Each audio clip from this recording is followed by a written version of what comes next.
rasa takwa, iman masih dalam dada. Dan tentunya harapan kita bukan menjadi orang yang sombong, takabur. Tidak ada kuasa kecuali atas kita. Ya, ini bagian daripada sifat Firaun. Tentunya kita mengakui ya kesuksesan hari ini, kebahagiaan hari ini, kesabaran hari ini, dan ketakwaan ini.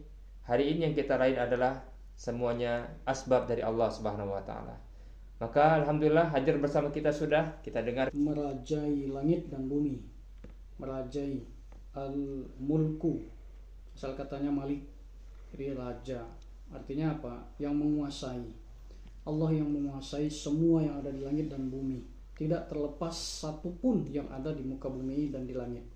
Nah, maka yang punya, karena Allah yang punya, ya terserah yang punya. Wallahu a'lam. Subhanallah, sahabat Qurani, sahabat RRI rahimakumullah, hadir bersama kita ada ustadz muda kita. Beliau selaku praktisi pendidikan dari UIN Sumatera Utara. Ada Ustadz Muhammad Hanif LCMA, pada beliau falyatafaddal mashkuran. Alhamdulillah, sahabat Qurani, sahabat ilahi Rabbi. InsyaAllah kita semua bisa mengambil segala pelajaran yang ada di muka bumi ini, karena semuanya yang Allah ciptakan ini, semua milik Allah ini, untuk kita ambil hikmahnya yang nanti bisa kita kaitkan lagi di dalam ayat berikutnya sebagai laayatin, sebagai pembelajaran, sebagai ibratan, sebagai hikmah untuk kita semuanya ke depannya untuk lebih bagus. Kalau kita kaitkan lagi ayat tadi, ayat 189 ini dengan ayat 185, bahwa sesungguhnya semuanya itu adalah milik Allah. Semuanya akan kembali kepada Allah.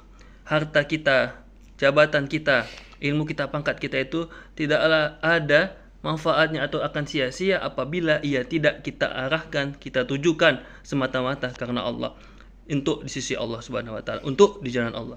Maka hari ini yakinlah kita bahwa segala yang Allah berikan itu adalah untuk kebaikan kita dan bisa kita gunakan untuk kita terus beribadah, untuk bertakwa kepada Allah. Bahwa sesungguhnya Allah bisa saja mengambilnya seketika mungkin, atau seperti contoh beberapa waktu yang lalu, sahabat kami almarhum Ustaz Lutfi, masih muda umur beliau, namun karena udah takdir Allah, waktunya sudah tiba, maka berpulanglah kepada Allah. Maka itulah dia, kita siapkan mental kita untuk selalu menerima apa yang Allah tetapkan, karena semua ini Allah yang mengatur.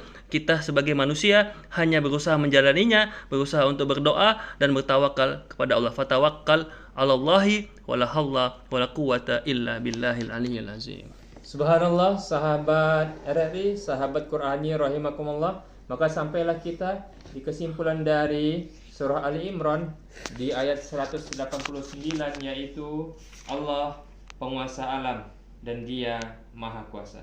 Wallahu a'lam bishawab. Sampai ketemu. Inspirasi juga bahwa ketika kita berdakwah di akhir zaman ini memang berbeda dengan dakwahnya para nabi, yang mana penolakan itu pasti terjadi, dan bagaimana sesungguhnya sikap kita itu yang perlu kita ketahui. Dan kembali di sini kita akan mendengarkan tambahan kajian dari Ustadz Hanif yang juga memberikan pemaparan dari surah Al Imran ayat 184. Pada beliau falyatafaddal mashkura. Sahabatku, sahabat ilahi Rabbi, sahabat yang selalu saling menasehati, nasihat menasehati kita dalam kebaikan dan ketakwaan kepada Allah Subhanahu wa taala. Tentunya baligh anni walau ayat, kata Nabi, sampaikan apa yang aku ajarkan walaupun hanya satu ayat. Akan tetapi faktanya sesungguhnya di lapangan kita melihat hanya tahu satu ayat, tapi yang disampaikannya 10-100 ayat. Itulah istilahnya, dia baru bisa 1 jurus, 2 jurus, pohon pisang mau diembatnya kan, akhirnya dia yang rusak sendiri. Itulah kebanyakan orang merasa dia alim, tidak merasa. Yang lebih penting adalah pintar merasa, bukan merasa pintar. Maka itu kenyataannya, faktanya di lapangan yang menjadi tugas kita. Pun juga dengan para dai, para ulama, para habaib, yang mungkin kita hakikatnya habaib itu bukan dari hanya darah. Ustadz Junaidi ketika dia meneladani Rasulullah, berakhlak seperti Rasulullah, generasi-generasi Qurani itu lebih habib dari habib yang kita tidak tahu faktanya, kejelasannya. Bahkan disuruh tes DNA pun banyak yang tidak mau. Nauzubillah. Jadi jangan sampai kita lebih melihat kemasannya dibanding isinya. Itulah tugas kita umat Islam, adalah terus berjalan fisabilillah di jalan Allah Subhanahu wa taala. Sebab apa? Apapun yang terjadi, rintangan yang ada itu sudah biasa sebenarnya. Kita lihat bagaimana para nabi, ulama-ulama kita terdahulu begitu dihadapkan dengan kesulitan yang mungkin kalau dibandingkan dengan kita sekarang tidak ada apa-apanya. Maka fadzakir, innama anta muzakir. Tugas kita ini hanya sekedar mengarahkan, mengingatkan. Kalaupun nanti ada hasilnya, kalaupun nanti memang kita bisa memberikan dampak, efektivitas atau kemaslahatan kepada umat, itu semuanya kembalikan kepada Allah. Fatawakkal 'ala Allah. Tugas kita hanya untuk mengingatkan, untuk menyampaikan. Sebab saya pernah menghadiri perkuliahan doktoral di UINSU kita sebagai mustami, Ustaz ya. Salah satu dokter Syakir Rajani mengatakan atau menanyakan mana yang lebih penting, messengernya atau message-nya, Al-Qur'annya atau Nabi Muhammadnya, Ustaz.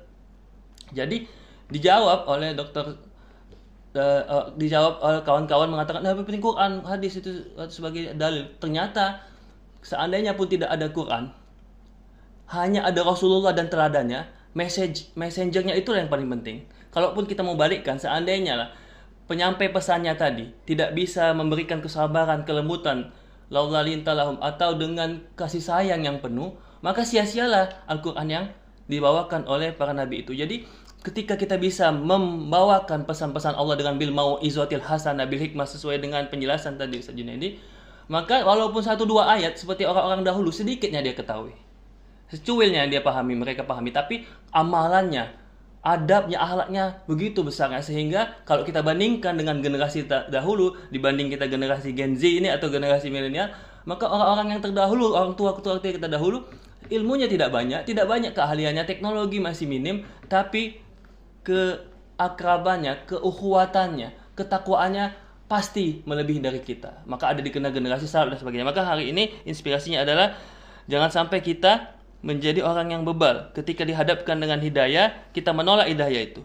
Udahlah kita menolak, bahkan kita mengatakan atau mencibir para dai ulama yang telah berjuang fisabilillah. Nauzubillah, tsumma nauzubillahi min dzalik. Subhanallah, sahabatku, sahabat RRI, sahabat Qur'ani, maka kesimpulan ayat ini bahwa sesungguhnya bagi Nabi Muhammad SAW dan para dai dan orang beriman, ditolak jalan dakwahnya, ditolak ajakan kebaikannya, bukan satu perkara yang baru, bukan hal yang membuat kita terkaget atas penolakan itu. Itu biasa.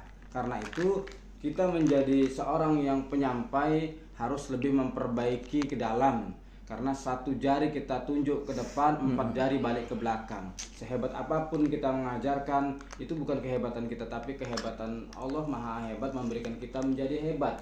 Dan hari ini Allah tutup aib kita, maka Allah rapikan kesalahan kita sehingga kita masih dimuliakan orang. Tapi kalau Allah buka aib kita sedikit saja, maka semua manusia akan menjauhi kita, semua manusia akan membenci kita, semua manusia akan mencaci kita. Karenanya jadilah dai yang bukan hanya sekedar menjadi lilin menerangi sekitarnya saja, tapi menjadi matahari penerang seluruh alam. Wallahu a'lam. Assalamualaikum warahmatullahi wabarakatuh.